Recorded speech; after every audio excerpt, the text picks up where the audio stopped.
Buenos días a todos y todas. Me encanta contar con la asistencia de todos ustedes, de profesores, de estudiantes del doctorado. Un saludo muy cordial desde la Dirección del Doctorado en Estudios Sociales, tanto para los jurados como para los profesores, los estudiantes y todas las demás personas que nos están acompañando en esta primera sustentación de tesis del doctorado. Para mí y para todos los profesores y asesores que nos acompañan en este programa, es un motivo de muchísima alegría presentar este acto académico en el cual nuestro estudiante y además nuestro asesor académico del doctorado, Hernán Javier Rivero, realiza la defensa de su trabajo de investigación. Durante estos 3 últimos años, desde que se inició este programa, he observado la manera minuciosa y precisa como han desarrollado este trabajo Hernán y su tutor, el doctor Adrián José Perea Acevedo, director de la línea de subjetividades y diferencias. Hoy ellos nos entregan este resultado que ponemos a consideración de los jurados aquí presentes y que lleva el sello de esa concepción crítica que desde que caracteriza este doctorado y que está presente en cada una de las líneas.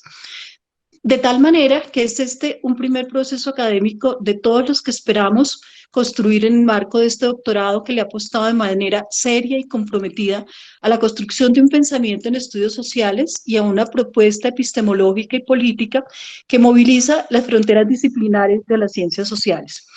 En el día de hoy, 15 de mayo de 2020, que entre otras cosas es el Día del Maestro, y pues aprovecho para felicitar a todos y a todos los que estamos acá, estamos reunidos para escuchar la sustentación de la tesis titulada Biopragmática, la cuestión de la vida en la relación cuerpo-texto-tecnología en algunas prácticas de producción de cuerpos por modificación del código genético algorítmico del candidato a doctor Hernán Javier Rivero Solórzano, dirigida por el doctor Adrián José Perea Acevedo.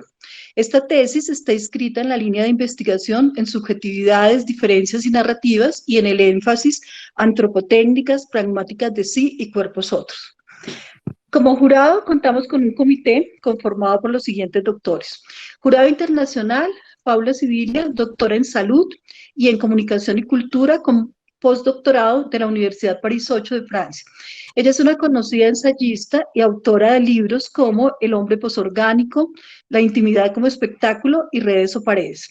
Como jurado nacional,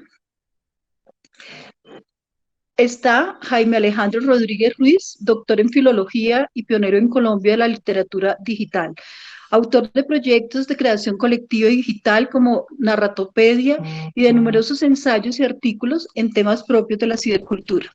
Como jurado interno de nuestro doctorado nos acompaña Jorge Eliezer Martínez Posada, doctor en filosofía y doctor en ciencias sociales, niñez y juventud, con postdoctorado en filosofía, autor de textos y artículos referidos a biopolítica, la gubernamentalidad y la subjetividad. Actualmente, el doctor Martínez es profesor de la línea en subjetividades, diferencias y narrativas del doctorado nuestro. A continuación, entonces, les voy a presentar la agenda que tenemos para hoy y los tiempos que tendremos para cada punto. Primero tendremos la presentación de la defensa a cargo del candidato, tendrá 30 minutos para esto. Después vendrá la presentación de los comentarios del director de tesis, 15 minutos. Enseguida, la presentación de valoraciones y preguntas, cada jurado tendrá 15 minutos. Luego de esto vendrá respuestas a inquietudes por parte del candidato, tendrá 20 minutos para esto. Finalmente, después una deliberación a puerta cerrada, tendrán 15 minutos. La emisión del concepto final serían 10 minutos y tendremos un cierre de la sesión por parte del director de tesis, que serán 10 minutos. Les agradezco finalmente la presencia a todos los asistentes que nos acompañan en este acto, a los profesores del doctorado que están en este momento y que se unen a este espacio de sustentación. Entonces, iniciamos con la defensa del candidato. Hernán tendrá 30 minutos para esto. Buenos días para todos y para todas. En primer lugar, un agradecimiento a todos los que nos están acompañando el día de hoy. Esta tesis doctoral se titula Biopragmática, la cuestión de la vida en la relación cuerpo-texto-tecnología en algunas prácticas de producción de cuerpos por modificación de código genético algorítmico Es realizada por Hernán Javier Rivero Solorzano, por mí, y es dirigida por el doctor Adrián José Perea Acevedo. Para esta presentación tenemos 4 momentos. Un primer momento que corresponde a la introducción, un segundo momento a la problematización, un tercer momento a la biopragmática, es decir, la fase propositiva de esta tesis doctoral, y un último momento para las conclusiones. En el primer momento, en la introducción, hay que señalar que esta tesis tiene 2 temas centrales. El primero es la cuestión de la vida a nivel digital molecular, que es donde se teje el problema central de esta investigación, en esa transformación que ha sufrido la existencia hacia su molecularización, y una relación central que se ha usado para el proceso analítico, que es la relación entre cuerpo, texto y tecnología. El cuerpo como textualidad y sus posibilidades de modificación en el orden tecnológico, tanto a nivel genético como algorítmico. Este trabajo se justifica en tanto que en el doctorado en estudios sociales se ha construido una serie discursiva de crítica, ficción, experimentación que se materializa a partir de los diferentes momentos de la tesis. La crítica desde la posición de balance que se encuentra en la fase diagnóstica y la experimentación que se expresa en la posibilidad de la parte propositiva de la tesis. Esto se trabajó desde una convergencia crítica en donde se integran diferentes saberes y conceptos que, como lo señaló la doctora Claudia en su momento, hacen parte de la concepción de los estudios sociales y que permite que esta tesis dialogue con conceptos y posiciones teóricas que vienen de las ciencias naturales, de la ingeniería y de los trabajos a nivel genético. Y particularmente se ocupa de un estudio de una problematización del presente relacionada con las modificaciones que han surgido con el desarrollo tecnológico. En esta medida, la problematización tiene 3 componentes. El primero es el contexto, y en el contexto hay que señalar que esta tesis se ubica en un momento histórico en el que la vida, por efecto de la digitalización, se entiende como información.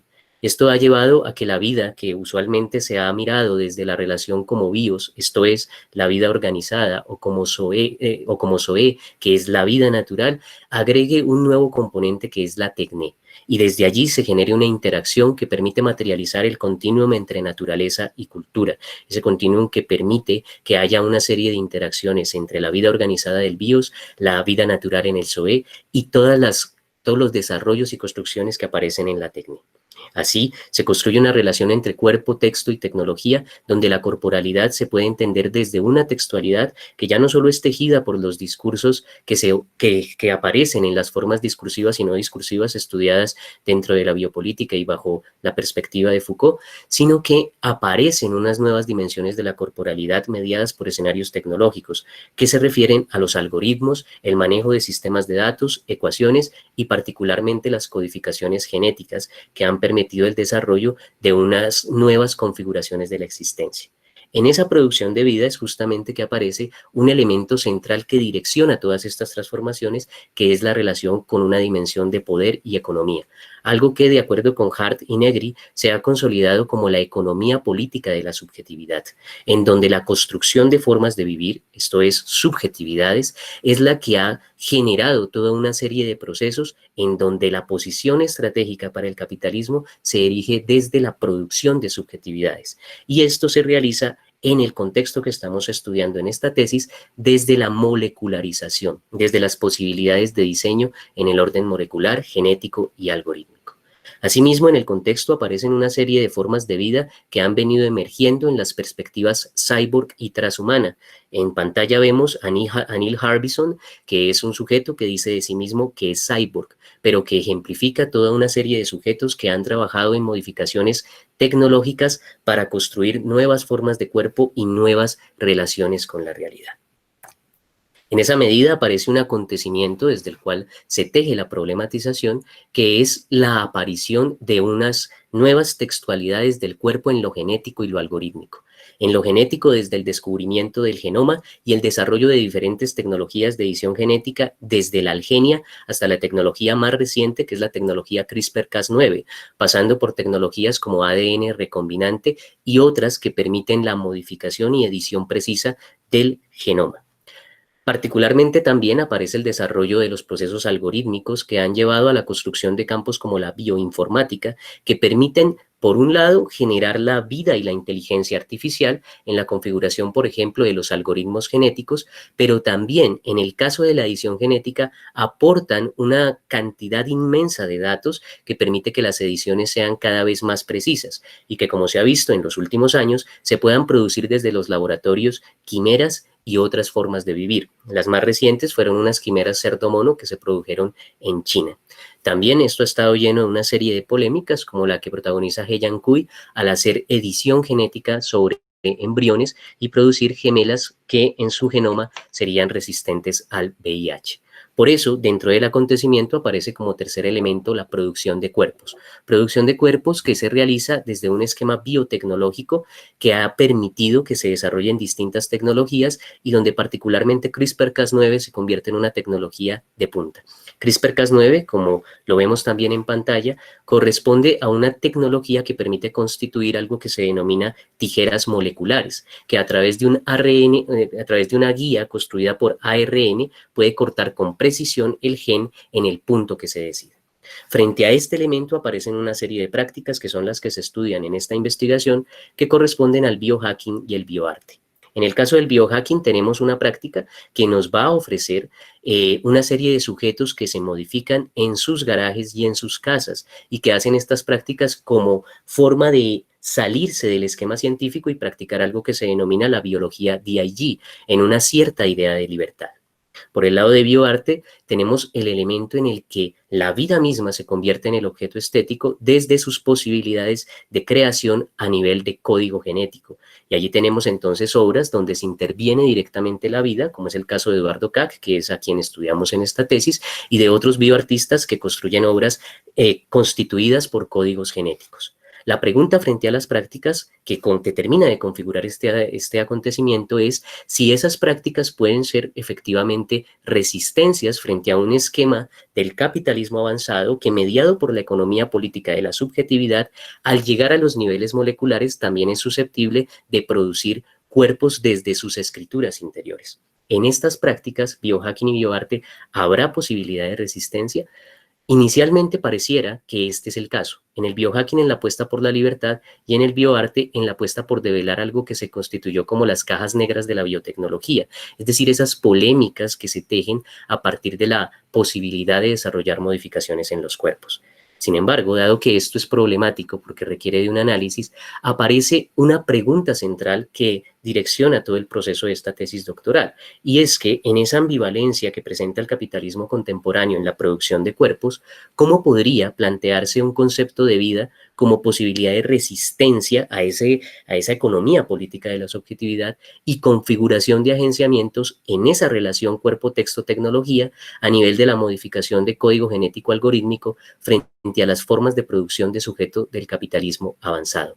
Una problematización que tiene 4 dimensiones, una dimensión conceptual teórica que permite hacer visible la problematización en tanto que han aparecido múltiples discursos, pero aún aparecen nuevos retos frente a estas nuevas opciones de vivir. Entonces aparece todo el debate entre lo poshumano, lo transhumano, quienes buscan el regreso de lo humano, pero más allá de eso, la necesidad de empezar a construir nuevos elementos teóricos, nuevos elementos conceptuales que permitan asumir las transformaciones epistémicas que aparecen. Por eso mismo aparece una relación entre ontología, epistemología y metodología, pues al construir otras posiciones epistemológicas a la luz de la episteme de la vida como información, habría unos efectos metodológicos, es decir, la necesidad de construir también unas formas metodológicas que permitan realizar los análisis implicados en estas modificaciones. Desde luego que esto se conecta con lo político, como lo veíamos hace un momento, un vector transversal es el poder, y con lo ético y lo estético como una dimensión fundamental, puesto que implica pensar las posibilidades de producir otras formas de vivir que sean alternativas a las que se podrían diseñar desde un capitalismo avanzado que cada vez tiende más a la molecularización. En esa medida, esta tesis plantea en su fase propositiva, luego de este balance que pues he tratado de sintetizar, una apuesta que es la biopragmática. La biopragmática se constituye como tres cuestiones. Primero, un concepto de vida, que sería el nivel ontológico. Segundo, una ficcionalización metodológica o una propuesta de metodología, que es el nivel epistemológico-metodológico. Y por último, una propuesta de resistencia, que estaría conectada con esa relación entre lo político, lo ético y lo estético. En el primer nivel, que es el nivel que corresponde al nivel ontológico, nos encontramos con la biopragmática como un concepto de vida. Y el concepto de vida que surge desde la biopragmática es entenderla como información, pero información relacional, información susceptible de interconectarse, algorítmica. La información relacional se concibe como un conjunto de signos, textos y prácticas. Los signos que se encuentran en el código genético, los signos que circulan en esa relación orgánica que se ha tejido últimamente con las tecnologías y que circulan a través de algoritmos y de datos, los textos que se tejen dentro de las corporalidades y sobre todo las prácticas que se constituyen en las experimentaciones donde la vida se revela como acción permanente. Para la biopragmática es central la idea de la praxis como forma de hacer visible la vida que se conecta entre los diferentes niveles desde los cuales ha intentado ser definida. Por eso es fundamental la interacción entre bios, zoe y tecné, no como dimensiones donde una está privilegiada sobre la otra, sino como una composición compleja de potencia, aludiendo un poco al trabajo de Spinoza. En esa medida, la vida termina siendo, en la biopragmática, intensidad, multiplicidad e interactividad. Y este último punto es el punto definitivo para definir el componente relacional de la vida entendida como información. Y es que estos elementos interactúan, se conectan, y no solamente son las relaciones entre lo genético y lo epigenético, sino también las relaciones con otros contenidos como lo histórico, lo social, lo cultural, etc. Por tanto, la vida, como ya lo planteara Deleuze en su momento, resulta en un indefinible. No la vida, sino una vida. Una vida con múltiples niveles de interacción, con múltiples formas de conexión. En ese contexto, el ADN funciona como un mecanismo de interconexión, de interrelación entre los diferentes conjuntos de signos, las distintas posibilidades de reglas y las prácticas que aparecen como elemento central en esta concepción de la vida como información relacional. Adicionalmente, lo relacional permite que el concepto escape, por ejemplo, a una idea donde solo se vea como información sin posibilidad de tejer relaciones, sino por el contrario, lo que aparece es la necesidad de que las relaciones son las que definen justamente lo que se entiende por vida. Al entender la vida como información relacional, entonces aparece una posición metodológica que es la segunda apuesta de la biopragmática. Y esta posición metodológica que aquí contemplamos como una ficcionalización metodológica es la construcción de una herramienta para poder hacer análisis de las prácticas en donde se modifican los cuerpos, ya sea en el nivel genético o en el nivel algorítmico, o en los niveles donde se combinan, que es lo que se realizó en las dos prácticas que son objeto de análisis de esta tesis. Entonces se construye una ficcionalización metodológica a partir del entendimiento de la pragmática desde los planteamientos de Deleuze y Guattari como punto de partida, de lo que ellos conciben como esquizoanálisis. Pero a ese esquizoanálisis se le agregan otros elementos para producir un modelo que sería la biopragmática como ficcionalización metodológica. Así, en la biopragmática habría tres niveles analíticos. El primer nivel es un nivel de corte descriptivo que tiene por propósito describir el cuerpo que se está analizando. Y para esa descripción se toman dos niveles relacionales. El primero, el cuerpo como texto genético. ¿Qué ocurre con el texto genético en el proceso de modificación?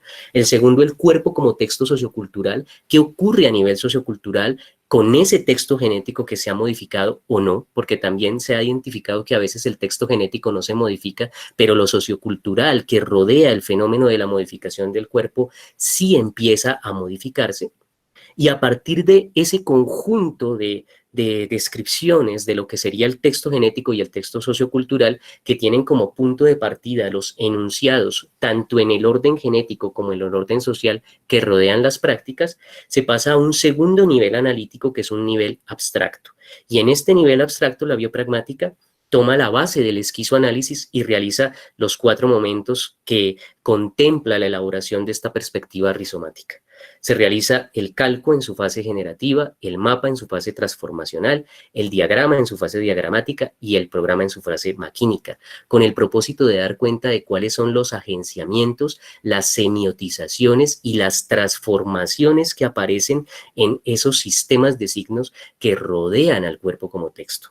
Y por último aparece un nivel práctico, que también es una propuesta de la biopragmática, que tiene como propósito llegar a pasar de la pregunta ¿por qué ha pasado?, que sería la pregunta del esquizoanálisis, a la pregunta ¿por qué puedo hacer?, al nivel práctico del desarrollo de estos procesos. Y ahí se trabaja con 4 unidades: los límites, que es la determinación de cuáles son los límites de esas prácticas; los intersticios, que a partir de la metáfora biológica del órgano que fue descubierto hace un par de años, que recorre todos nuestros cuerpos y que es un órgano compuesto por intersticios, el órgano como tal se llama intersticio, es decir, por una serie de vacíos que conectan y permiten que fluya una serie de fluidos que constituyen la existencia, y aquí se entienden del mismo modo como intersticios que permiten que fluya y que aparezcan algo que en Deleuze y Guattari se denominan los signos partícula, y que aquí se determinan en relación con lo que ocurre con cada práctica. Unas experimentaciones que emergen como esas otras formas de conexión, y a partir de las experimentaciones determinadas, el planteamiento de unas resistencias posibles que emergen del análisis.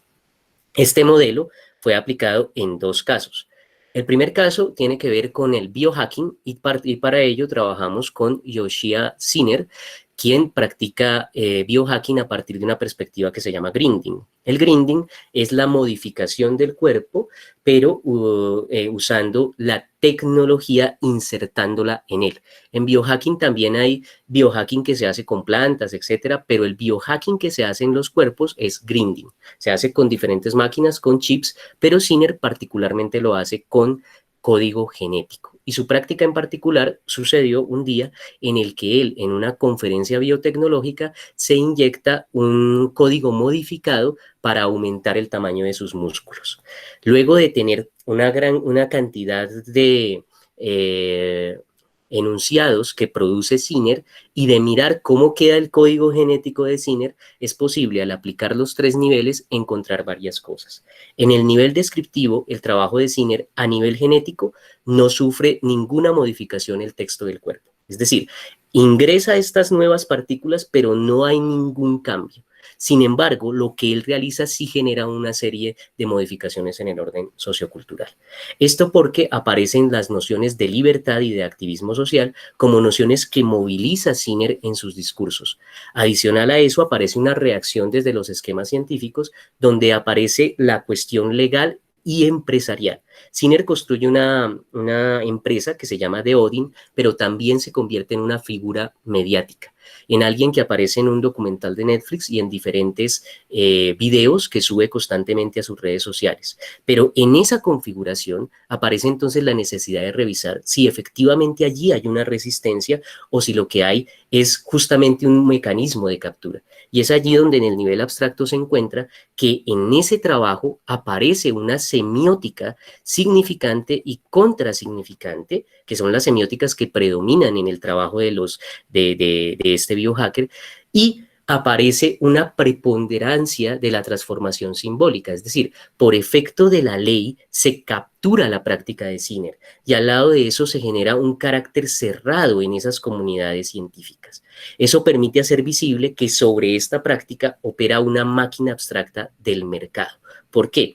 La máquina abstracta, al concebir una serie de agenciamientos, empieza a plegarse sobre los discursos de Sinner, sobre los textos socioculturales que se producen, y empieza a generarse una axiomática de la producción. Esta axiomática de la producción está ligada al convertirse en una figura mediática, en alguien que está produciendo todo el tiempo. Es decir, que aunque apareciera una posibilidad contrasignificante, una especie de lucha por la libertad desde el activismo social, lo que termina mostrándose es que hay un agenciamiento que se mueve en 3 partículas, la libertad, la ciencia y el cuerpo, y que genera el agenciamiento desde la hiperbiologización, es decir, desde un proceso de ingeniería donde el cuerpo se diseña, se produce y se convierte también en elemento de mercado. Por esta razón, en el nivel práctico, entonces, habría que entender desde los partículas, es decir, desde estos signos que no son fáciles de controlar, o signos partícula, como los denominan Deleuze y Guattari, que aparecen una serie de límites que es preciso franquear. Uno es la necesidad de generar un escenario imperceptible en la comunicación de la ciencia. Si la apuesta de Sinner es que la ciencia sea libre, pues es necesario pasar por ese devenir imperceptible, que permita que la ciencia sea comunicable. Si estas prácticas están condicionadas por la ley, es necesario jugar en la ley, generar una serie de interpretación en la regla. Y aparte de eso, es preciso construir unas textualidades múltiples a partir de esa hiperbiologización que se ofrece en un esquema de este orden. Por ello, los intersticios necesariamente estarían trabajados desde el silencio, la relativización de la norma, la educación científica como acción y la apertura del cuerpo como texto, un cuerpo modificable, capaz de ser transformado en el orden genético.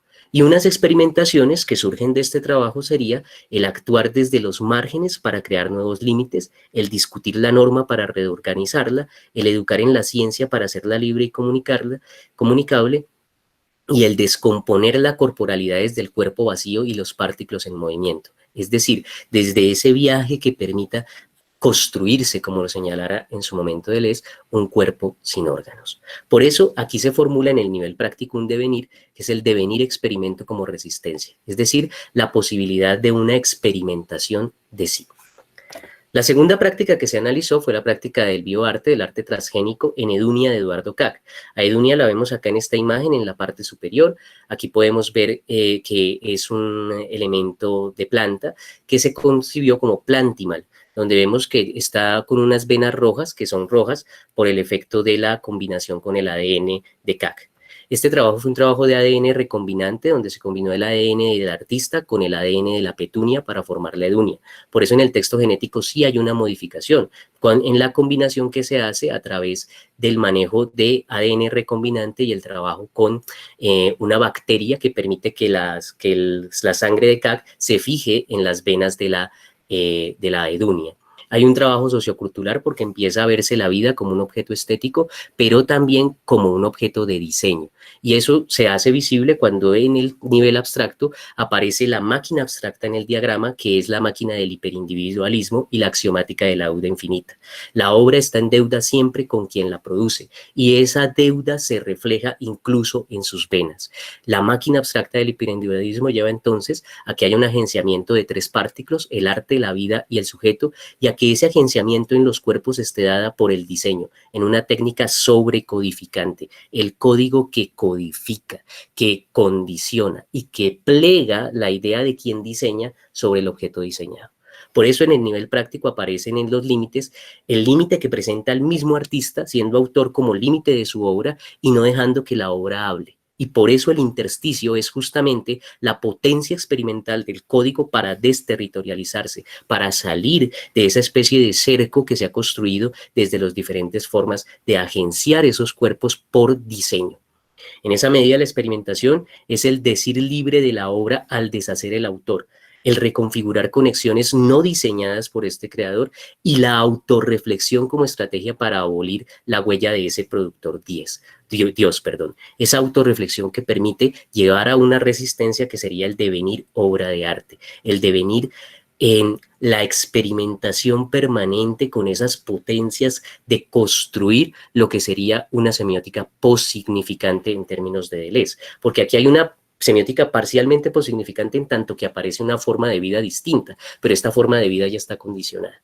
La idea sería, para ser totalmente posignificante, moverse hacia esos partículos que están fluyendo y hacer que fluyan, hacer que broten. Estas dos perspectivas analíticas llevan entonces a plantear unas condiciones de la resistencia en términos biopragmáticos. La biopragmática entonces plantea un concepto de vida, una forma metodológica que acabamos de ver aplicada y una forma de resistencia con 5 condiciones. La primera, el valor estratégico del conocimiento. Para poder emprender el viaje de sí, que es la apuesta biopragmática, es necesario el conocimiento sobre eso que somos en tanto que código genético y algorítmico. Esto implica en ese conocimiento ejercer una práctica crítica que se dé desde los límites, franquear los límites y abordar los intersticios, para allí poder moverse no en un punto o en otro, sino entre todas las conexiones, en ese entre que alude al entre del que habla Deleuze cuando nos habla del rizoma. Y en esa medida es necesario generar un movimiento en el que aparezca el detenimiento, la antiproducción y la autorreflexión que constituyan una poética de sí, no en los términos que nos plantea Riquet, sino en los términos de ese ejercicio de viajar al encuentro con un sí mismo, que es también un sí mismo genético, que es también un sí mismo biológico. Y en esa medida el camino es el de la experimentación, no el de una resistencia como oposición, sino el de una resistencia como construcción de nuevas formas de vida que emergen desde la imaginación y que no son necesariamente individuales, sino que se hacen desde la composición, desde la cocreación, desde el fluir, desde un devenir que permite también que en esta interconexión, en esta idea de la vida como composición, la vida se componga a través también de las interacciones entre los cuerpos. Para poder hacer visible esto, esta tesis planteó un cortometraje de tipo argumental que se llama Insurrectum. Aquí tenemos el póster de ese cortometraje, un teaser trailer, y en el enlace que podemos ver al final de esta lámina, el cortometraje final. El cortometraje tiene una duración de 18 minutos, por esa razón pues no está en esta presentación, pero quisiera que viéramos el teaser trailer antes de pasar a las conclusiones.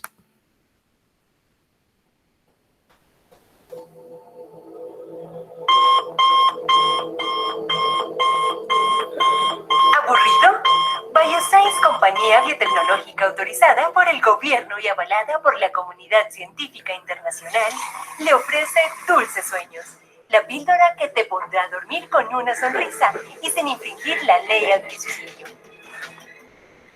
En las condiciones actuales de medio ambiente, le rogamos a quienes no cuentan con el certificado de modificación genética resistente a contaminación, infecciones pulmonares y material particulado a abstenerse de salir. Es por su bienestar. Lamentamos informarle que sus propuestas de trabajo han sido rechazadas por nuestro sistema de inteligencia artificial. No olvide sonreír en tiempos de crisis y actualizar su perfil de ADN. Este mensaje llega a usted con el patrocinio.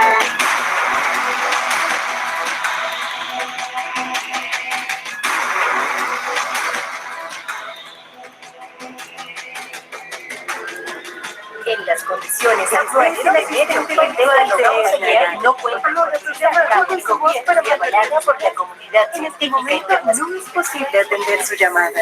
Por favor, deje su mensaje. Eres cuerpo, eres texto, eres tecnología.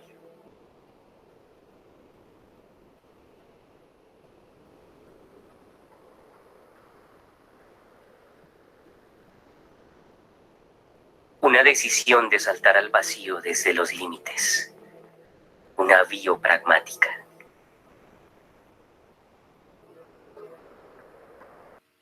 Bien, el cortometraje final, como lo he señalado, se puede ver en el enlace que está al final de esta lámina y pues condensa esos elementos que se trabajaron tanto analíticamente como en la propuesta de un concepto de vida y un concepto de resistencia. En esta medida, para concluir, hay tres elementos fundamentales. El primero, la relación entre vida, cuerpo y subjetividad, que se revela en el nivel de lo algorítmico, lo cambiante y lo compuesto, y que nos muestra la naturaleza textual de la vida, el cuerpo y la subjetividad y una condición de gerundio, de ser siendo, de estar en proceso permanente y donde esa opción de resistencia se teje desde el fluir, desde el devenir, desde el movimiento constante. Frente al capitalismo avanzado aparece con la revelación de las axiomáticas de la producción y de la deuda infinita que aparecen en estas prácticas como un capitalismo informacional y abstracto, que no solo ha condicionado las normas del tiempo y del espacio hacia la hipervelocidad del tiempo y la anulación del espacio en una especie de desaparición del mecanismo del capital para poderse mezclar en lo molecular y construir unos modos de vida.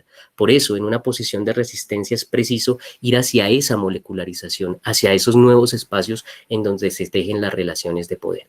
Por ello, en la biopragmática como en cuestión metodológica, aparecen entonces las necesidades de pensar nuevos problemas en órdenes como lo genético, lo digital y lo algorítmico, para construir nuevas aplicaciones en esos múltiples niveles de trabajo que se reconocen con esta posición conceptual y que apuntan a estos cuerpos emergentes. una forma de verlo, y por eso tenemos esa imagen vírica al final, es lo que está sucediendo en estos momentos, en los que en tiempos como los del COVID-19, una biopragmática podría servir como herramienta conceptual y metodológica para analizar la forma en la que se afectan múltiples niveles genéticos, digitales, algorítmicos, pero también económicos y políticos, en esa reorganización de la existencia que implica el enfrentamiento con este virus y también con todos los esquemas que empiezan a movilizarse en el orden molecular y que requieren de un análisis que vaya a lo profundo, a esos niveles abstractos que revelen a la existencia no solamente como un sistema de códigos y de información, sino también como un sistema de relaciones, como un escenario donde la posibilidad de resistir está en la construcción de nuevos modos de vivir, en la acción, en una biopragmática. Muchas gracias. Bueno, muchas gracias, Hernán, por la presentación. Continuamos entonces. El siguiente punto son los comentarios que hace el tutor de la investigación, el doctor Adrián Perea. Doctor Perea, tiene 15 minutos entonces. Quisiera empezar señalando la pertinencia, la relevancia de esta investigación, no solamente en lo que tiene que ver con la actualidad y con lo que tiene que ver con lo que está ocurriendo en ese momento, pues dado que esta propuesta de investigación se organizó hace unos 4 años. En ese orden de ideas, el doctorado en estudios sociales propone un conjunto de series discursivas que son el soporte del campo problemático del que Hernán se ocupa, de las que ya se señalaron, por ejemplo, la cuestión de la vida y su relación con el poder y la cultura, que es la única serie discursiva que une todas las líneas de investigación. Luego viene la relación crítica-ficción-experimentación, que, como bien se señaló, termina siendo el aspecto central de las posibilidades epistemológicas y metodológicas del doctorado. Como se señaló muchas veces, el propósito no es únicamente dar cuenta de lo que puede ocurrir en la actualidad como una modalidad de diagnóstico, sino especialmente plantear el desafío de configurar una ficcionalización metodológica que sirva como herramienta para dar cuenta de lo que ocurre en el presente. Para eso, el doctorado ha propuesto un conjunto de invenciones conceptuales, es decir, el doctorado es coherente en el sentido de ficcionalizar algunos elementos, y dentro de esas ficcionalizaciones están nociones como la de convergencia crítica. Si se fijan, la formulación del campo problemático del que se ocupa Hernán es un asunto con demasiada complejidad que no es susceptible de ser abordado ni siquiera por una perspectiva que llamaríamos interdisciplinaria, sino que ahora se hace necesario configurar un modo de conocimiento que permita dar cuenta de emergencias como esas. Así que no se trata de una interacción puramente interdisciplinaria, sino una convergencia de posiciones críticas en las que se organizan conexiones de diferente orden, ontológicas, epistemológicas, éticas, estéticas, políticas, etc. De ahí aparece entonces una interconexión con una invención conceptual que es nuclear para el doctorado en estudios sociales, que es la noción de compotencia, es decir, ya no hablar más de competencias, sino de la posibilidad de componernos en el orden de llevar a cabo nuestra potencia lo más lejos posible. Y con eso entonces nos vinculamos a una tradición filosófica y también una tradición de resistencia política que empieza con Spinoza en la pregunta ¿por qué es lo que puede un cuerpo?, las posibilidades del cuerpo hoy, y al mismo tiempo con la posición nietzscheana de la manera de comprenderse a uno mismo, de comprender una vida como un espacio de experimentación.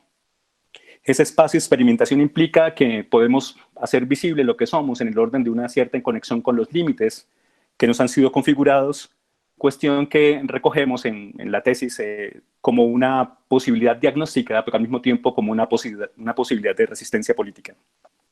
En ese orden de ideas, pues lo que podemos señalar respecto del devenir del trabajo doctoral que acaba de presentarse, pues empieza con el hecho de plantear un conjunto de debates en un campo problemático que es en sí mismo complejo. Esa complejidad empieza porque la noción de vida, que aparece hoy como aspecto central, pero ya en las nociones de biopolítica y todos los conceptos biopolítica, bioética, bioeconomía, etc., pues aparece una tremenda complejidad porque se dice bio, pero cada noción de bio implica una visión diferente de la vida. ¿Qué es eso que es la vida cuando se propone una modalidad de resistencia que dice que es posible diseñarla? Pues todas las personas que están conectadas con estos problemas, incluyendo la cuestión cyborg, conocen la multiplicidad de posibilidades de diagnóstico y al mismo tiempo las modalidades de presentación de resistencias. Pero ¿qué pasa en una sociedad como la actual cuando el cuerpo deja de ser esa especie de depósito de una mente o de un alma para convertirse en justamente lo que puede ser diseñado? Y puede ser diseñado desde su esquema genético, desde su propio ADN, hasta la interacción con modalidades maquínicas que amplían su potencia y por lo tanto son susceptibles de captura por parte del capitalismo, o bien podrían generar un efecto deseante, desbordante, que lleve nuestros modos de vida mucho más lejos. Así que el primer momento de ese devenir fue enfrentar semejante complejidad. Los estudiantes del doctorado en estudios sociales que nos escuchan, que están presentes, igual que los profesores, los jurados internacionales que tuvimos, las 2 sesiones de socialización que tuvimos con jurados internacionales y nacionales, nos dijeron en esos momentos que enfrentar semejante campo era muy difícil, y era muy difícil dada la complejidad. Y es cierto que en el trabajo de Hernán pasamos por un momento de enfrentar la pregunta por cómo resolver una perspectiva, una posibilidad analítica para dar cuenta de semejante campo propositivo. Además de eso, aparece el hecho de que se trataba de no solamente dar cuenta de manera diagnóstica de lo que está ocurriendo, sino de diseñar una máquina que es una máquina de preguntas, parte de las invenciones conceptuales del doctorado, una máquina analítica que, como se fijan, fue justamente el resultado de la ficcionalización metodológica. Un poder dar cuenta de la complejidad de las relaciones cuerpo-texto-tecnología hoy, que no simplemente enuncia lo que está pasando, sino que ahora se propone diseñar una configuración analítica que permite dar cuenta, por un lado, de qué es lo que está ocurriendo y al mismo tiempo de proponer una resistencia. La cuestión de la resistencia también fue difícil porque es bastante común suponer que alterar el cuerpo hoy es ya resistir, ¿no? Dentro de las muchas cosas que recuerdo de venir de esta tesis, está el momento en que Hernán asume la perspectiva de Negri en Imperio de que no es suficiente con modificar el cuerpo para suponer que tal modificación ya es un asunto de resistencia. Muchos podrían pensar inicialmente que modificar el cuerpo es escapar del sistema, cuando lo que está pasando es que esa modificación corporal, y especialmente a nivel profundo en la relación con el código genético, es justamente el diseño que está proponiéndose para generar los supersoldados del futuro, que ya están acá, los superempleados del futuro, para generar los superartistas del futuro, que ya están acá, que es nuestro presente como tal. Así que de Spinoza hasta hoy, en la pregunta por qué puede un cuerpo, en la provocación nietzscheana de cómo podríamos convertir nuestra vida en un objeto de experimento, como inversión definitiva de la metafísica cristiana para poder establecer una visión dionisiaca en la que nos tomamos a nosotros mismos como diseño, que implica el gran peligro de ser, por un lado, capturados por un sistema productivo que nos convertirá en hiperproductores, especialmente de modalidades de sedante y de consumidores de formas de vida, a proponer ahora una existencia, una modalidad de existencia en la que enfrentamos esas capturas de esas máquinas deseantes. Esos elementos complejos del campo problemático en el orden ontológico, del campo problemático en su aproximación metodológica, del movimiento estético hacia la posibilidad de diseñar una máquina capaz de dar cuenta de lo que estaba ocurriendo y al mismo tiempo de proponer una conexión entre diferentes elementos para diseñar una especie de esquema vírico, ¿no? Hoy en día que están tan de moda los virus, un esquema que luce vírico en el sentido de que entra en el sistema, desnuda sus configuraciones, hace visibles sus interacciones para proponer una ontología relacional que hace emerger un nuevo modo de vida. Y que ahora no es una posición abstracta del nuevo modo de vida, sino que se ocupa de la especificidad de esos diseños en los dos casos considerados. Para cerrar, el deseo de Hernán al principio era ocuparse de muchísimas más prácticas de diferentes órdenes, pero cada una de ellas planteaba el problema de la singularidad específica de cada uno de esos elementos. Y por lo tanto, el campo adquiría cada vez más y más complejidad, por eso fue necesario delimitar el trabajo como tal y ocuparnos específicamente de estos casos. Pero es necesario decir que la propuesta de biopragmática que acaba de exponerse es susceptible de utilizarse como herramienta analítica para configurar posibilidades propositivas, no solamente en los casos planteados, sino en esa interacción compleja que surge hoy en la relación cuerpo-texto-tecnología. Para conectar esto con lo que el doctorado en estudios sociales hace, tomando como elemento central que hoy celebramos nuestra primera tesis y que es una especie de construcción, de composición para las personas que nos escuchan y para los estudiantes del doctorado de estudios sociales saben que no creemos que esta tesis sea un asunto de propiedad privada, ni mucho menos, sino más bien es un ejercicio compuesto en la que todos hemos participado de alguna manera. Ese ejercicio de composición implica que es posible configurar una manera de existencia que surge de una posibilidad analítica fuerte y compleja al hacer visible un punto de contacto de sistemas de gobierno que ya no solamente gestionan nuestros cuerpos en el encierro o nos dicen qué hacer o cómo alimentarnos o incluso a qué Dios rezar, sino que se está metiendo en el esquema profundo del diseño genético de lo que somos. La propuesta estética que hace parte de la tesis doctoral que acaban de ver en el tráiler y que los invito a ver completa en su versión en YouTube, muestra elementos puramente ficcionales que de algún modo ya están aquí. No solamente por el contexto actual de la pandemia, porque, insisto, este trabajo es anterior a eso, sino especialmente por el hecho de que lo que llamamos felicidad, la gestión de una vida con sentido, las posibilidades de resolver la angustia existencial, etcétera, están siendo configuradas de ese modo y nuestra relación con la máquina y con las formas maquínicas está ya aquí.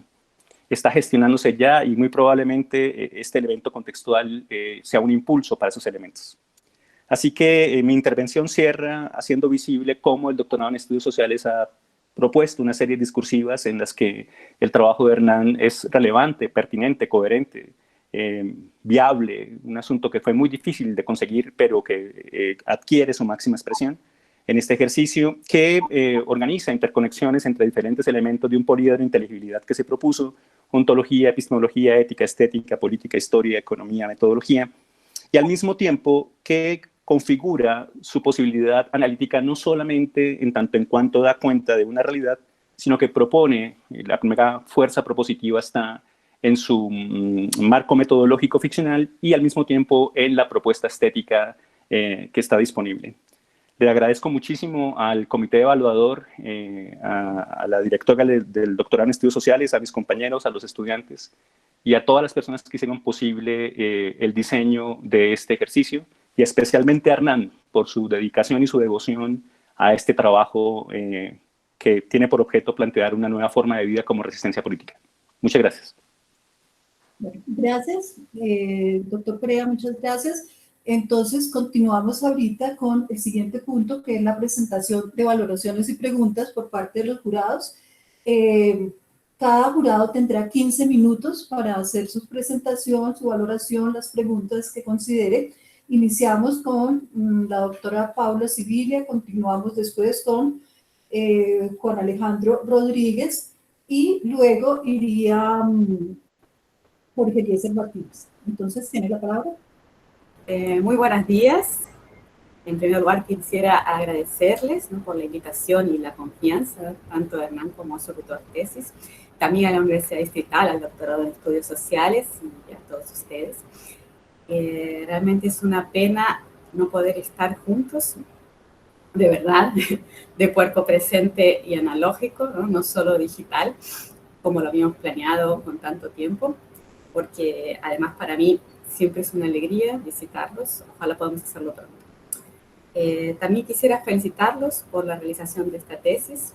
Creo que se trata de un trabajo muy valioso, fruto de un esfuerzo serio de investigación que se combina con una fuerte curiosidad por parte del investigador, que se lanza una mirada apasionada, diría, hacia su objeto y a su campo de estudios, lo cual termina siendo contagioso, ¿no?, para quien tiene el gusto de leer los resultados. Hernán es un investigador fascinado o encantado con lo que estudia y nos cuenta, se nota eso, pero al mismo tiempo cauteloso, ¿no?, ponderado, crítico, desconfiado, o sea, todas cualidades muy bienvenidas, ¿no?, para hacer una investigación tan ambiciosa como esta que presenta en su tesis, ¿no? La tesis está bien organizada y presentada, ¿no?, tiene una estructura sólida y es clara, ¿no?, está bien escrita, Entonces es algo básico, pero también fundamental, ¿no? No siempre presente en las tesis que uno lee. Hernán es muy generoso con el lector, muy preocupado con la claridad de lo que cuenta. Eso también es muy valioso. El texto es claro en la forma de exponer el problema, aunque se trata de un tema sumamente complejo y de una reflexión muy sofisticada, que moviliza conocimientos de diversas áreas, no solo de las ciencias sociales, la filosofía, la semiótica, la lingüística, sino también campos más ajenos, ¿no?, a nuestros dominios, como la informática, la biología, etc. Y en esto de la interdisciplinariedad, incluso presenta cierta experimentación bastante osada, ¿no?, con la literatura, sobre todo con el género de la ciencia ficción, y hasta un ensayo de artes audiovisuales, pues como es el cortometraje que se refirió recién también. Con lo cual realmente esta tesis es todo un cóctel, ¿no?, interdisciplinario. El texto trae una visión rigurosa en el sentido científico-académico, con bibliografía muy pertinente y actualizada, un tratamiento cuidadoso de los datos, y al mismo tiempo tiene una voz autoral, ¿no?, una propuesta creativa, una perspectiva personal sobre los modos en que se están entrelazando las tecnologías digitales con la vida en general y con los cuerpos humanos en particular. Entonces no es solo un esfuerzo descriptivo, sino también problematizador, crítico y hasta propositivo, ¿no?, ya que se propone ahondar en la complejidad de las posibilidades de resistencia, ¿no?, resistencia que es no solo científica e intelectual, sino también ética, política, incluso estética, y esta yo diría también emocional o afectiva, ¿no?, al plantear el concepto de biopragmática como una herramienta tanto analítica como metodológica, y la propuesta ficcional del audiovisual. Esa fue también una de las sorpresas y de las alegrías que tuve al tomar contacto con esta tesis. Conocer mejor la propuesta del doctorado de la Universidad Distrital, que me pareció muy original, por cierto, al proponer este cruce interdisciplinario entre ciencia, política, ética y estética.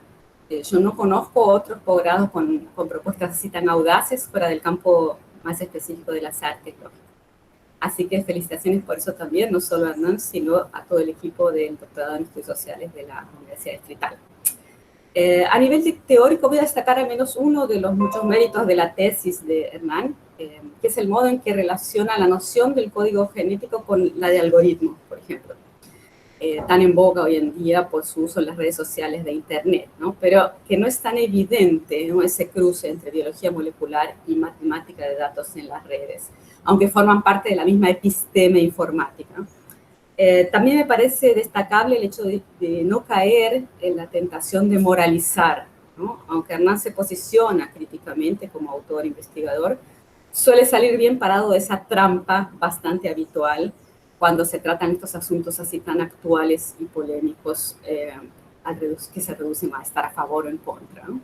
El investigador aquí apunta a la complejidad que incluso es paradójica o contradictoria, ¿no?, del cuadro pintado, sobre todo el tema de las resistencias, ¿no?, considerando tanto el plano individual como el colectivo, las sutiles emboscadas del capitalismo neoliberal en ese sentido, con su lógica empresarial, el consumismo, la espectacularización, el emprendedorismo, la mercantilización de las subjetividades, etc. Por eso noté cierta humildad también, o mejor, una bienvenida falta de soberbia egoica, digamos así, ¿no?, que cuando aparece, y no es bastante habitual, suele obnubilar el panorama, ¿no? En este caso creo que hay mucha honestidad intelectual en esta tesis, ¿no?, acerca, por ejemplo, de los límites de toda propuesta, incluso de esta misma propuesta, y un reconocimiento del tejido colectivo que sustenta el saber, ¿no?, generado en los diversos espacios institucionales.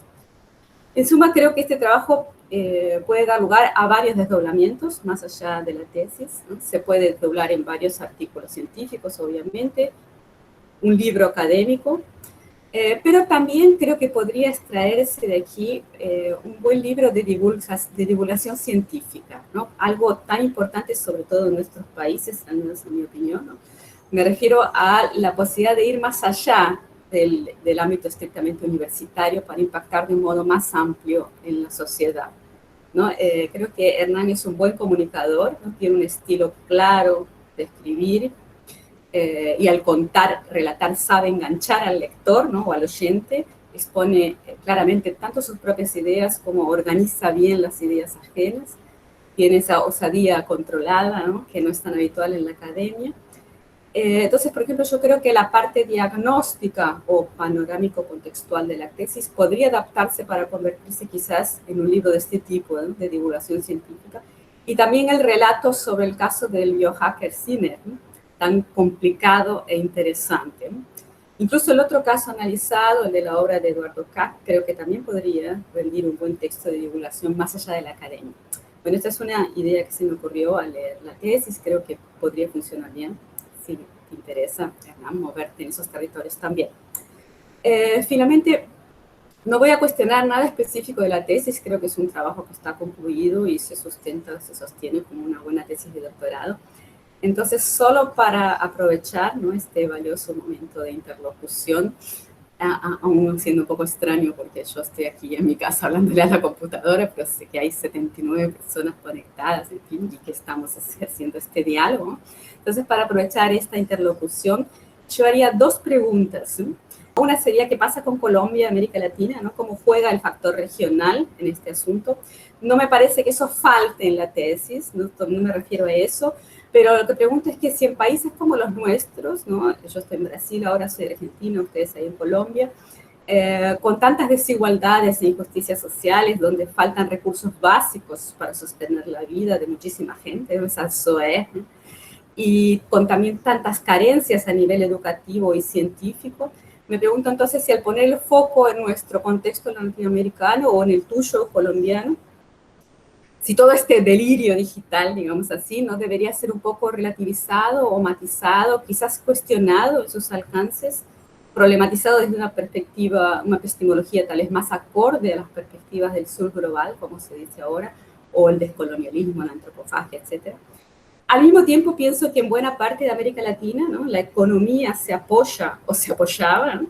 En el cultivo de semillas transgénicas, ¿no? Como la soja o el maíz de poderosas empresas multinacionales, Monsanto, DuPont, Syngenta, Bayer, como las que mencionas en tu diagnóstico, y que no dejan de ser quimeras, ¿no? Esas también, esas semillas, esos organismos genéticamente modificados, comparables entonces a la sofisticada Edunia de Eduardo Kac. Menos poéticas, si bien concretas, que desde luego han salido tanto del museo como del laboratorio para alimentar literalmente al mundo. Esa sería una cuestión.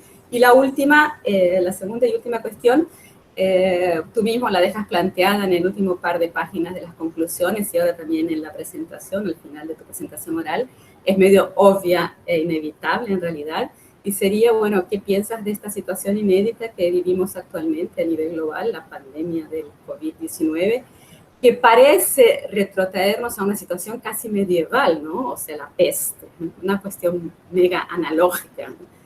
Nada digital, ¿no? Deteniendo la vida pública totalmente y los mercados, ¿no? Encerrándonos en casa obligatoriamente, con toda la fuerza de la ley y de cada Estado nacional, con sus fronteras repentinamente bloqueadas, etc.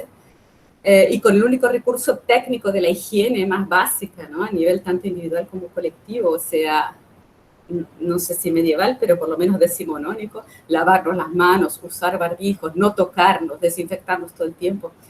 La pregunta es si esto no muestra de algún modo hasta qué punto la eficacia, la altísima eficacia de la epistemia informática digital no tiene algo de mítica, ficticia en sí misma, ¿no? Esto que algunos llamamos el mito tecnocientificista, ¿no? Algo del orden de las creencias, de la fe, más que de las sólidas verdades ultra eficaces, ¿no?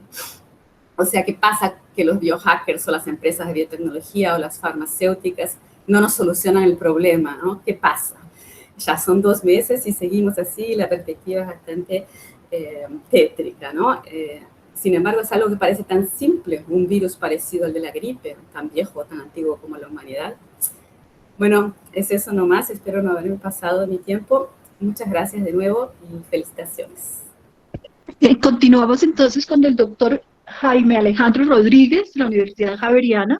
Tiene 15 minutos entonces. Bueno, quiero pues agradecer al doctorado el haya tenido en cuenta mi participación en este evento académico. Tuve la oportunidad de hacer un primer contacto con el trabajo de Hernán unos meses cuando presentó su preproyecto. Me pareció que efectivamente desde ese momento ya se notaba el trabajo que venía haciendo y lo que terminaría siendo esta tesis ya culminada. En mi concepto que envié hace unos días, pues coincido con muchísimas de las cosas que ya la doctora Sibilia ha manifestado en términos de del trabajo, digamos, riguroso, pertinente, relevante, que desarrolla Hernán en su trabajo, en su tesis doctoral, en su trabajo de investigación. Creo que no voy a ahondar mucho más en esa dimensión que, pues, de otro lado, pues expreso en el concepto que ya escribí para la dirección del doctorado. Siento que hay una cosa que me parece muy importante, que también menciono yo allí, en términos un poco de lo que también la doctora Sibilia ha dicho como una posible extensión del trabajo de tesis que hoy conocemos, cuando ella propone la idea de una posible extensión en términos de divulgación científica. Yo también creo que además de ese trabajo, siento que lo que está proponiendo la tesis es la posibilidad de conformar un campo no solamente analítico, sino un campo interdisciplinario para afrontar, digamos, todas estas novedades que están planteadas de manera tan clara en el trabajo, compleja y clara a la vez.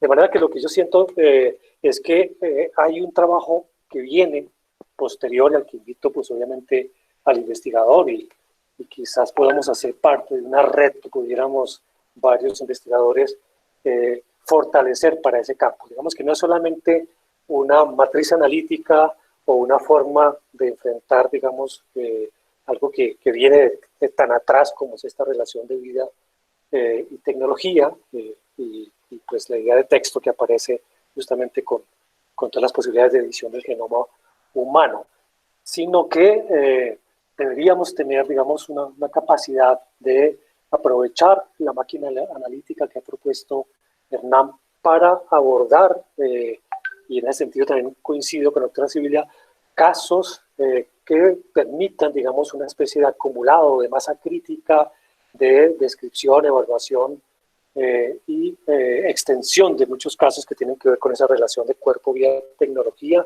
en distintos ámbitos. Es decir, hay una tarea que se abre, que es muy sugerente ya desde el punto de vista de la acción científico-social, como es la de ir consolidando un campo que permitiera entonces aprovechar lo que ya hay como primera propuesta en la tesis para empezar a desarrollar como una especie de dimensión, digamos, de consolidación de descripciones, evaluaciones y demás posibilidades que abre la propuesta analítica, y obviamente de un activismo que no solamente sería científico, sino ya político. Digamos que yo lo que veo es una gran capacidad, una gran posibilidad que abre esta tesis para considerar la biopragmática como un campo de acción científico, político, ético y demás, que implicaría un trabajo posterior muy fuerte, pero que ya tiene las bases suficientes. Yo creo que eso, en últimas, redondea lo que para mí sería el gran valor del trabajo, ¿no? O sea, además de que está bien estructurado, bien documentado, bien planteado, bien desarrollado, etcétera, bien escrito, digamos que el valor fundamental es que nos abre una posibilidad de un campo que ya tiene con la tesis un sustrato inicial muy fuerte y que ojalá se llene de casuística, ¿no? Y esa casuística que implicaría un desarrollo académico que ojalá al que se le dé oportunidad, en principio en los escenarios de acción del investigador, pero también construyendo una red que empiece, digamos, a generar la posibilidad de que la biopragmática se convierta en ese campo que estamos necesitando. Bueno, eso por ahí, voy hasta allá, porque lo demás, digamos, coincido plenamente con la doctora Sibilia en la gran calidad del trabajo. Yo quiero plantear dos temas más de conversación, igualmente como el otro jurado planteó. No es que haga falta, no es que sea una debilidad, ni mucho menos, sino que pienso que sería interesante que pudiéramos dialogar. Creo que alcancé a plantear algunas cosas en la presentación inicial de Hernán. Una tiene que ver con esa otra máquina analítica que propone Pierre Levy en un libro de hace más de 20 años que se llama Inteligencia Colectiva, cuando él plantea todo el tema de la relación de los espacios antropológicos, que es una propuesta que él hace para comprender la evolución, digamos, humana, de cierta manera. Y en una de esas propuestas él propone unas vinculaciones entre los distintos espacios que recuerdo que son tierra, territorio, mercado y el espacio del conocimiento o cibercultura, que pudiera ser extendible o aplicable a otra tecnología molecular que no es solamente la de los bytes, sino en este caso los genomas. Levy habla también de la nanotecnología, como esa triada, digamos, de tecnologías moleculares, y tiene que ver con la idea de que en la vinculación de los espacios antropológicos uno vería un poco la idea de lo que llama las cacofonías, que son básicamente esas relaciones en conflicto, esas relaciones un poco a veces complejas entre los distintos espacios antropológicos que, entre otras cosas, conviven hoy, están presentes todos de una manera compleja. Y básicamente la propuesta que hace Pierre Levy de entender la capacidad, por ejemplo, del capitalismo para cooptar, digamos, todas estas emergencias, todas estas maneras epistemológicas, cognitivas y de acción correspondiente, que se abren con la idea de las tecnologías moleculares, él lo llama el mal del norte. Es decir, todavía hay una hegemonía, digamos, en términos del espacio antropológico, una hegemonía mercantil, que hace que estos conocimientos, de alguna manera, emergentes, novedosos, abiertos, que proponen de nuevo las dimensiones de libertad y de resistencia, son rápidamente cooptadas, siguiendo un poco la idea de la máquina de Deleuze, apropiadas por esos mecanismos, como vimos en el caso específico de Sainer, el análisis y el límite que encuentra en ese biohacking. Entonces, un poco la idea es que entender también que existe todavía, digamos, una dimensión conflictiva, crítica, compleja, que podría ser mirada con esa perspectiva del llamado mal del norte, o incluso el mal del este, que sería, digamos, la cooptación más institucional, estatal, de todos estos fenómenos que terminarían generando, digamos, una dimensión muy estrecha para una posibilidad de resistencia. Entonces, una primera invitación a hablar un poquito de esa máquina analítica de los espacios antropológicos. Y la otra tiene que ver con algo que también sorprendió a la doctora Sibilia y a mí también cuando en la propuesta, digamos, del doctorado se habla de la ficcionalización, ¿no? Como hay dos grados de ficcionalización o dos escenarios, uno es propiamente la propuesta de la biopragmática como una ficcionalización crítica y el otro es el producto audiovisual que nos entrega Hernán. Yo quisiera hacerle una propuesta, tal vez lo mencioné también en algún momento también, a partir de lo que Jean-Marie Chaffel habla de las condiciones de la ficción, cuando él distingue ficción de otros discursos. Él habla de varias condiciones que yo veo que están tanto en la propuesta de la tesis como en el producto final, que sí es abiertamente una ficción, digamos, tradicional, un cortometraje ficcional. Entonces, quisiera que pudiera establecer una especie de analogía muy, muy rápida sobre esas dos maneras de entender la ficción. Porque yo entiendo que, digamos, hay toda una pragmática en ambos casos, hay toda una propuesta, hay un vector de inmersión en el mundo posible que propone la biopragmática, pero también en el mundo posible que establece el cortometraje. Y sin embargo, hay una cosa que podría diferenciar y que Chaffel insiste muchísimo en ello, que tiene que ver con la idea de que la ficción se distingue de otros discursos porque es un juego del cómo sí. El cómo sí en ciencia pues es más complicado, claro. Se ha dicho que la ciencia es otro relato, otra ficción. Pero el juego del cómo sí en la biopragmática, ¿cuál es? ¿Qué debo yo entender? ¿Qué debo yo aceptar? ¿Qué debo incluso no cuestionar? Porque el juego del cómo sí es que acepto un juego de ficción y no le pido ostentación a ese juego. En cambio, en una dimensión científica, crítica, pues sí hay no solamente una posibilidad, sino una responsabilidad de cuestionar el juego del cómo sí. ¿Cuál es el juego del cómo sí de la biopragmática? ¿Cuál es el juego del cómo sí del cortometraje, que es mucho más claro. Y lo otro es que Schaffer también propone 3 funciones de la ficción. Una es la función cognitiva, otra es la función estética y otra es la función trascendente.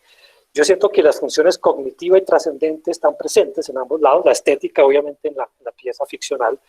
¿Cuál sería el correspondiente a la estética de la biopragmática para que me enganche? Porque esa es como la condición de enganche de toda ficción, porque, digamos, de alguna manera la función cognitiva está presente, ¿no? Es reconocer como estas dimensiones contemporáneas de esa relación compleja que nos propone la tesis. Y la función trascendente va hacia la resistencia, hacia el activismo, etcétera, etcétera. Entonces, para resumir una conversación en la que pudiéramos de pronto hablar sobre esta máquina analítica de Levy y esta descripción que hace Schaffer de la ficción. Con eso, pues, termino mi intervención y felicitándolo a Hernán. Muchísimas gracias. Gracias, doctor Rodríguez. Entonces, continuamos. Tiene la palabra el doctor Martínez. Gracias a Claudia como directora del doctorado, al CADE que permitió que yo leyera esta tesis, a Hernán por este trabajo tan riguroso y tan bien hecho, a Adrián por el acompañamiento que tuvo con esta tesis y con los aportes conceptuales que ha permitido.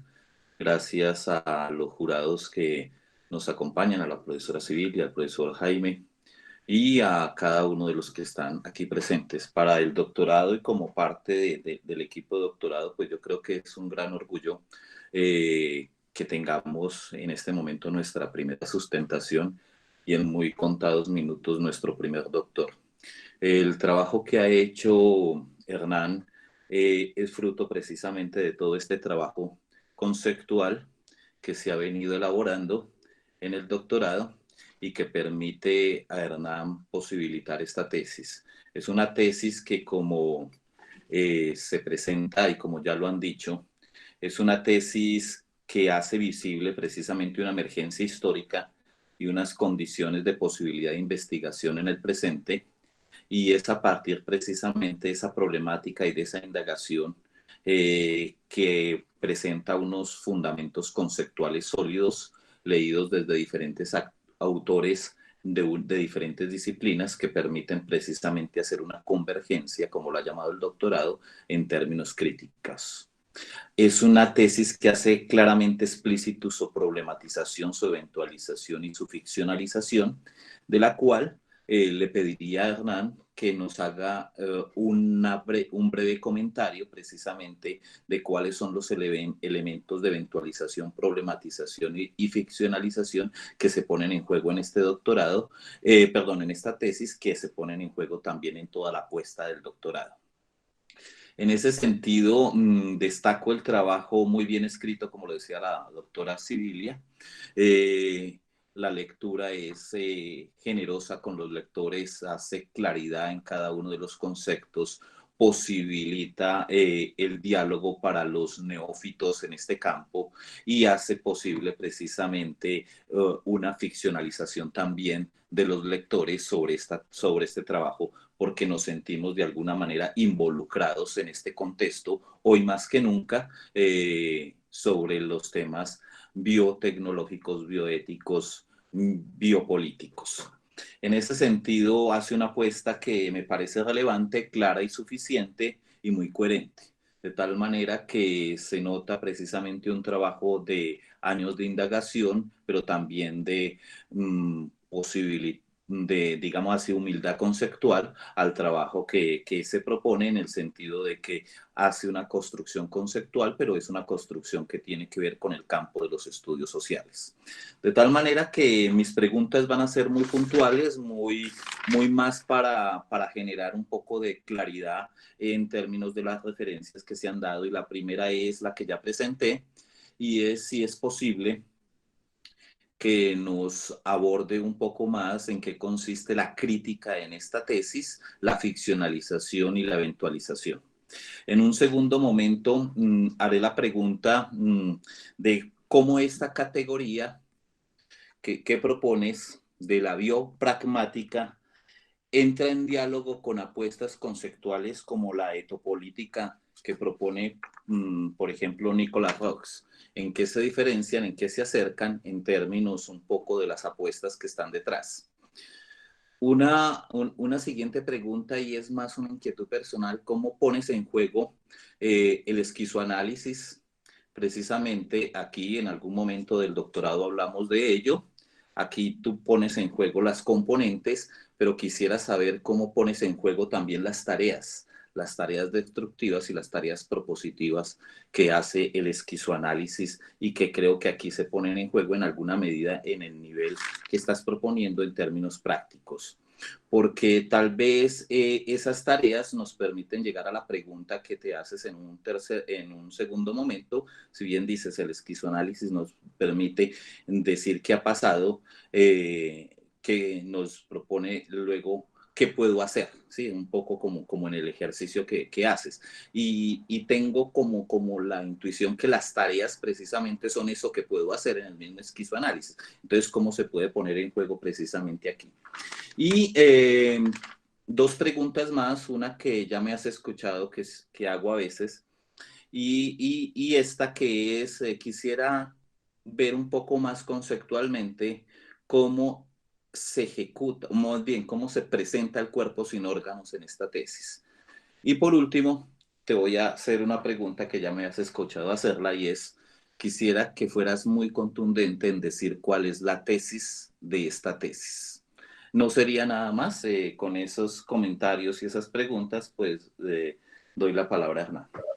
Gracias, Jorge Eliezer. Entonces continuamos con Hernán en la respuesta. Tiene 20 minutos para dar respuesta a las inquietudes. Bueno, entonces, en primer lugar, pues quisiera agradecerle a los tres jurados, también agradecerle a mi director de tesis, al doctor Adrián Perea, a la doctora Paula Sibilia, al doctor Jaime Alejandro Rodríguez, al doctor Jorge Eliezer Martínez, agradecerle al doctorado en estudios sociales, a la doctora Claudia Piedradita, a muchas personas que tuvieron que ver con este proceso, y que aprovecho unos 2 minutitos para darles las gracias: al profesor Fernando Aranguren, a la profesora Carmen Elena, a la profesora Diana Lozano, a mis compañeros del equipo de trabajo del profe Perea, José Torres, Shirley Cárdenas, Nadia, mis compañeros de la primera cohorte, todas las personas que han tenido que ver con esto, mi familia, mi madre, mi tía, mi hijo, a Sergio Pineda también, que tuvieron que ver con las múltiples dimensiones que están en este trabajo, y que pues hubiese querido alcanzar a agradecer mientras hacía la exposición, pero pues evidentemente 30 minutos que traté de aprovechar al máximo. Entonces, muchas gracias a todos, muchas gracias por sus conceptos, a los jurados nuevamente, a los profesores del doctorado también por todas estos aportes que se recogen en este documento y en este trabajo. En cuanto a lo señalado, pues habría varias cosas que decir. Yo espero que el tiempo en este momento me alcance para señalarlas. Igual, pues si no, pues estoy muy abierto también a que sigamos conversando. Creo que es algo necesario, y sobre todo en los tiempos que vivimos y en los que seguramente vendrán más adelante. En cuanto a lo que nos señala la doctora Paula Sibilia, lo primero que hay que decir es que efectivamente uno de los retos duros que quedan después de este análisis es justamente empezar a mirar hacia nuestros contextos.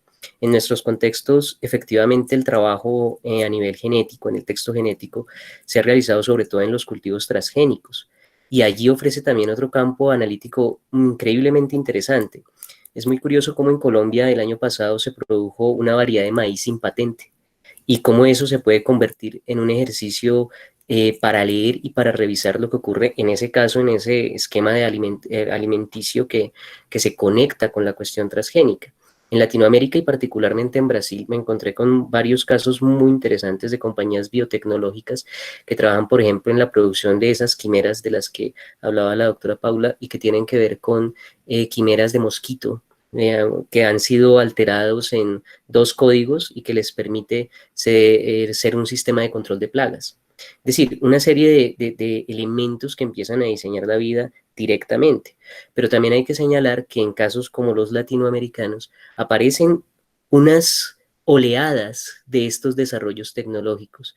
Digamos que desde acá la posición siempre fue, en términos de la construcción de la tesis, pensar quizá desde un punto de vista propositivo, que nos ha pasado siempre algo en Latinoamérica, y es que las tecnologías llegan cuando ya han sido aplicadas, trabajadas, reflexionadas, etcétera, y que nosotros llegamos como a aprender en muchas ocasiones.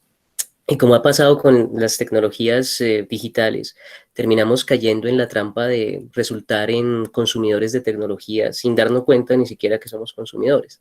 Entonces, ¿hasta qué punto un ejercicio como este permite, al pensarlo en Latinoamérica, empezar a preparar las condiciones para esas posibles resistencias, para esas posturas necesarias? Por eso en la biopragmática aparece un componente fundamental como resistencia, que es el componente de conocimiento y su relación con lo que sería la comunicación y la educación científica, que resultan fundamentales para los contextos en los que vivimos.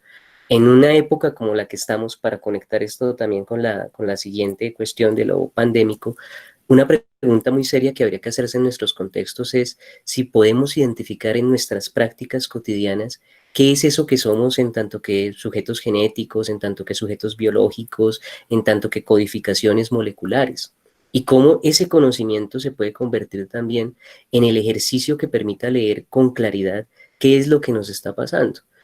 Cómo aparecen unos sistemas de mensajes, sistema de fake news que es bastante conocido, y toda una serie de herramientas y elementos que giran en torno a la pandemia y que empiezan a retar también los esquemas analíticos y los elementos de los que disponemos, y que empiezan a generar esas necesidades. Si en algún momento, por ejemplo, lo que se denominó alfabetización digital implicaba el reto de entender a las tecnologías más allá de su dimensión instrumental como formas de organizar relaciones, de construir procesos de pensamiento, el pensar estos escenarios de lo molecular empiezan a dar cuenta de unas nuevas maneras de vivir, de estar, que es preciso empezar a encontrar los elementos para hacernos de alguna manera dueños de estas cuestiones. Es decir, poder estar en la condición de que ante una situación como la de la pandemia, más allá de cualquier otra cosa, lo que exista es la posibilidad de analizar el fenómeno en detalle. No solamente desde esos mitos tecnocientíficos que efectivamente se caen, incluso el mito que uno a veces encuentra en los entusiastas de la CRISPR-Cas9, que hablan de esta tecnología como de repente una tecnología que puede llevar a operar sobre cualquier enfermedad y a eliminarla de raíz, pero que se vuelven inaplicables cuando aparecen esas condiciones relacionales, cuando aparece, por un lado, en los estudios genéticos la cuestión epigenética, pero también unas relaciones complejas con los sistemas sociales y culturales que exigen de otras posibilidades de trabajo, de otras formas de análisis, de otros caminos, pero esos caminos pasan por identificar qué es lo que está sucediendo. Entonces, estos contextos y este ejercicio que se realiza desde la tesis, desde su apuesta de revisión de qué es eso que es la vida en términos genéticos y algorítmicos, lo que permite en un contexto como estos es empezar a preparar las condiciones para algo que, aunque pareciera que no está pasando, sí está pasando. En el caso colombiano, aplicaciones como Coronap, la aplicación que han invitado a instalar, pues es una aplicación que nos ofrece una interacción extrañísima entre lo algorítmico, que es la aplicación per se, y lo genético o lo biológico, que es la información de los cuerpos que empieza a circular por allí. Entonces, esa necesidad de prepararnos para esas nuevas condiciones que aparecen, que no llegue la tecnología en el momento en el que nos sorprenda, sino con la posibilidad de tener esos procesos de preparación. Por eso hay unas implicaciones, digamos, hasta cierto punto educativas en el trabajo de la biopragmática, en esa educación científica, en esa posibilidad de empezar a entrar en estos lenguajes, porque otro reto también es asumir los lenguajes que aparecen en las dimensiones genéticas y en las dimensiones algorítmicas, que a veces resultan increíblemente técnicos, pero que al mismo tiempo se convierten en retos para establecer análisis, para establecer procesos, para generar acciones que no terminen, por ejemplo, como está sucediendo ahorita, construyendo unos escenarios de biopolítica e hipercontrol de la vida, de las trayectorias, de lo que sucede en la contemporaneidad, sino cómo desde el propio conocimiento es posible incluso conocer qué es eso que está apareciendo como norma y cómo generar otras alternativas que no necesariamente son las que están organizadas desde esquemas en donde podría uno llegar a sospechar de una cierta relación con movimientos evolutivos del capitalismo. En la tesis se afirma pues, que el capitalismo se ha convertido en un virus modificable también, que se adapta a las situaciones, pero que desde una perspectiva analítica permite construir opciones y posibilidades a futuro. En eso, la tesis consuena con una idea de Guillermo Gómez Peña, que cuando construye los etnocyborgs y construye unas posibilidades de lectura de las situaciones tecnológicas, habla de que muchas veces en Latinoamérica no podemos negarnos a la discusión con la tecnología, y en caso de que no la tengamos, la mejor apuesta que tenemos para interrogarla es imaginarla. Y en este sentido, por eso la apuesta a la biopragmática va tanto hacia la cuestión estética, hacia la cuestión de la imaginación, porque a veces no es solamente necesario asumir los conceptos, sino que, por ejemplo, cuando no tenemos los laboratorios y los implementos para ver cómo funcionan estos ejercicios, pues sí podemos disponer de nuestra imaginación no solo como herramienta para crear otros mundos, sino también para comprender lo que está sucediendo. Jugar un poco a esa idea del espejo enterrado que planteó Carlos Fuentes en su momento en relación con la literatura.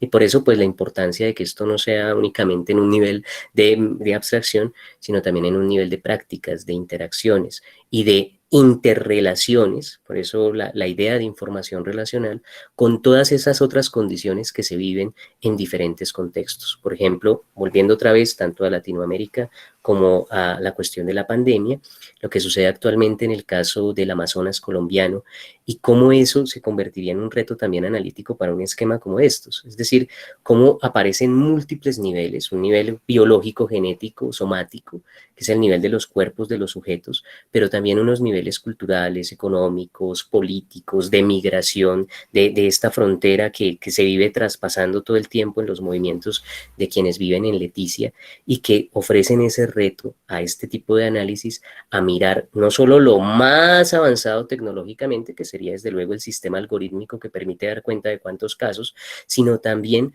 cómo eso interactúa con unas condiciones sociales, con unas condiciones culturales, con unas condiciones incluso de los propios genomas de los sujetos que habitan estos espacios y cómo allí se pueden generar incluso acciones que podrían ser distintas al aislamiento, pero que para poderse plantear requerirían de un análisis de múltiples niveles y de diferentes prácticas. Entonces creería yo que por ahí estaría la ruta como para pensarlo en nuestros contextos y pensarlo también en estos tiempos de pandemia que han sido también un reto analítico muy interesante, no solo por la cantidad de discursos que han surgido de diferente orden, sino porque pues, nos preguntan otra vez, bueno, ¿y qué pasa con eso que somos ante esta estructura aparentemente tan simple, pero que termina siendo también un reto en términos de lectura? Una estructura compuesta principalmente por ARN, pero que se ha podido incluso en algunos casos modificar en algunas letras de su código. Y quizá comprender cómo funciona eso, cuáles son sus códigos, cómo se modifican, cómo ejercer una cierta postura frente a ello, podría ser una manera de aplicarse en esa textualidad genética, pero también en esas otras textualidades que aparecen en lo social, en lo cultural, etc. En cuanto a lo que señala el doctor Jaime Alejandro, yo empezaría por la segunda parte, aprovechando lo que estaba comentando hace un momento, en términos de lo que tiene que ver con lo estético en la biopragmática. Justamente la biopragmática termina como diseño metodológico, como ficcionalización metodológica, planteando la idea de unas resistencias posibles. Y el campo de lo posible allí es en el que opera la relación entre lo ético y lo estético en el diseño de ese esquema de carácter poliédrico del que nos habló el doctor Perea hace un rato, en el que lo ético y lo estético se combinan como resultado de los efectos metodológicos del proceso analítico. Entonces, la propuesta de unos devenires, de otras maneras de vivir, de organizar, por ejemplo, el devenir obra de arte, el devenir experimento en la puesta de la tesis, y los otros devenires que puedan aparecer allí y que sean susceptibles de convertirse en resistencias posibles, pues se convierten en esa apuesta estética que también pasa por el diseño del cuerpo, por la construcción de otras maneras también de entender la corporalidad, no necesariamente de la intervención con una serie de moléculas, sino a veces con el entendimiento de otras prácticas que terminan por afectar eso que somos en tanto que sujetos biológicos, en tanto que sujetos genéticos.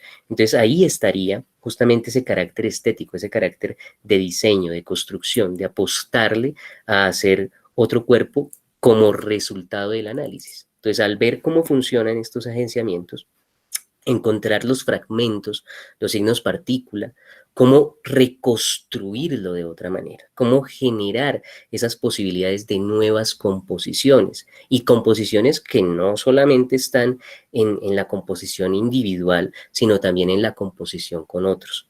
Eso fue un poco también lo que se buscó ahí sí en el ejercicio del audiovisual, como tratar de hacerlo visible, porque pues planteado desde el documento se resultaba bastante difícil hacerlo visible, pero con el audiovisual se buscó que esa dimensión estética encontrada en el trabajo analítico de la biopragmática pudiera hacerse visible, desde luego con otro ejercicio estético.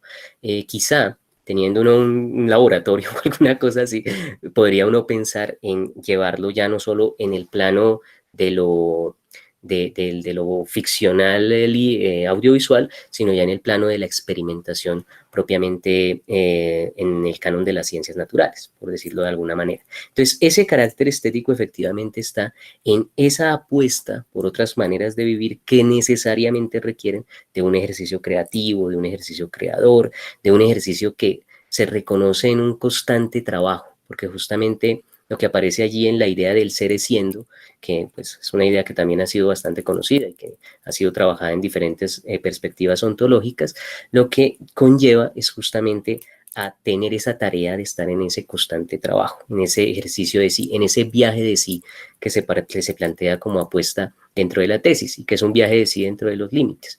Y en esos límites empezar a construir esas formas de imaginar, de crear, de producir otras cuestiones. La tesis plantea dos, que son el devenir experimento y el devenir obra de arte, pero podría en el análisis surgir otros devenires, porque pues justamente emergen de esa posibilidad de identificar cómo construir esas otras maneras de vivir, no solo desde una modificación superficial, como lo señalaba en su momento el profe Perea, sino también desde modificaciones profundas, desde las estructuras y agenciamientos que movilizan todas esas posibilidades de las semióticas significantes y demás, de los sistemas, de los regímenes de signos, usando propiamente la categoría deleuziana.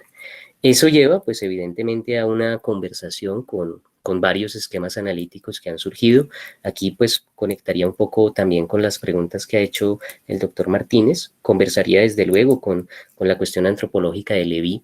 De hecho, el trabajo de Levy en cibercultura, pero también el trabajo que el profe Jaime Alejandro en su momento me recomendó sobre el medio algorítmico, pues permitió a la tesis establecer esos niveles de diálogo en esas antropologías con las que podría conversarse desde algunos de los elementos que se plantean en la biopragmática y empezar a generar esas otras formas de entender esas relaciones y sobre todo esas contradicciones, esas problematizaciones, esos elementos de disputa que resultan importantes, porque dentro del concepto de vida que se plantea en la tesis, pues se reconoce que más que entender esto como un punto de confluencia y de acuerdo, lo que se entiende es como un punto contradictorio. Y lo más interesante es que cuando uno mira, por ejemplo, la unidad gen, algo que lo define es su carácter contradictorio. Por tanto, en una perspectiva como la que apuesta Levy, desde luego que al establecer este diálogo con la biopragmática, aparecería esa posibilidad de trabajar desde esas contradicciones, desde esas tensiones que resultan fundamentales. En el continuum naturaleza-cultura, mediado por la relación bio-zootecnia que plantea la tesis, en esa medida, más que verlo como una armonía directa, lo que se ve es como una red de tensiones, de relaciones que permiten llevar a cabo la multiplicación de la multiplicidad, y no lo que, por ejemplo, pasa en el esquema del capitalismo contemporáneo, que pues ya lo analiza Deleuze en el esquema de lo arbóreo, que es esa multiplicidad falaz, esa multiplicidad falsa, y que ya en Negri, por ejemplo, se constituye como la multiplicidad diseñada a la medida del capital. sino mejor esta multiplicidad en términos de tensión, en términos de interacción compleja entre los diversos elementos que se encuentran en este tipo de fenómenos.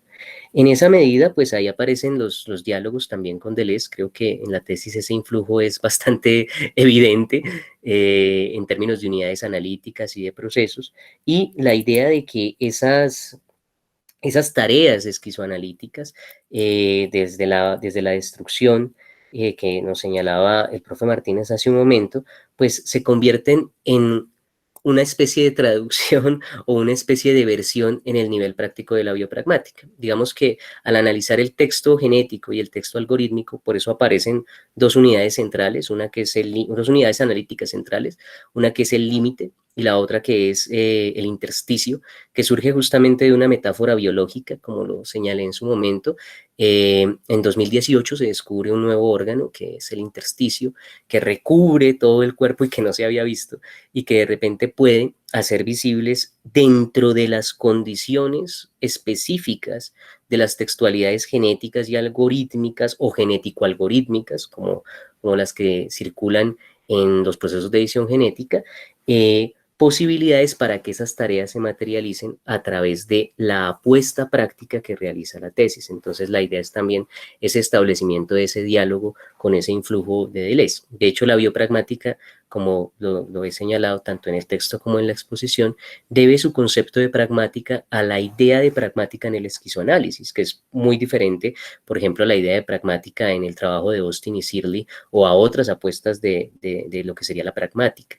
Y también usa en cierta medida estratégicamente el esquizoanálisis como momento abstracto de trabajo que permite hacer visible cómo funcionan esas interacciones, esas relaciones entre lo que serían los agenciamientos y todas esas semiotizaciones que han aparecido particularmente en los códigos genéticos y algorítmicos, que como lo exploro en la tesis, pues son bastantes y permiten organizar unas ciertas maneras de vivir tanto en el esquema del capitalismo como en las posibilidades de resistencia, y que a veces cuando uno hace el análisis profundo desde este esquema que permite girar y hacer rizoma, pues empieza a identificar los modos en los que esos agenciamientos han permitido agenciar tanto los cuerpos como agenciar los sistemas de significantes, que allí resultan bastante claros, pero a veces no tan evidentes, como pasa en el caso de la experimentación de Sinner.